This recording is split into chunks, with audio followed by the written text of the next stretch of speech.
தேவன் தன்னுடைய திட்டத்தை நிறைவேற்ற சாதாரணமான ஒருவரை கூட அசாதாரணமாக உயர்த்துவார்.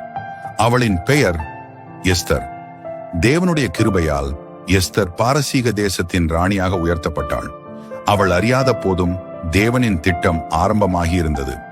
அதே நேரத்தில் துன்மார்க்கன் ஹாமான் தேவனுடைய ஜனங்களை அழிக்க சதித்திட்டம் செய்தான்.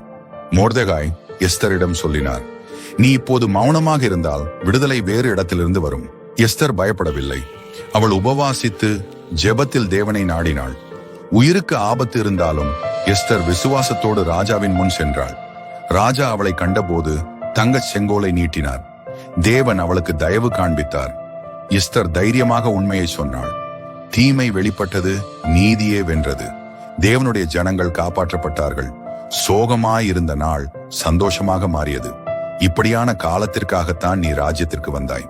எஸ்தர் 4:14. தேவன் இன்னும் தன்னுடைய ஜனங்களை காக்கிறார். கர்த்தாவே, எஸ்தருக்கு கொடுத்த தைரியத்தை எங்களுக்கும் தாரும். எங்கள் வாழ்க்கையிலும் உமது திட்டம் நிறைவேறட்டும். God bless you and your family. Amen. Download ShareChat.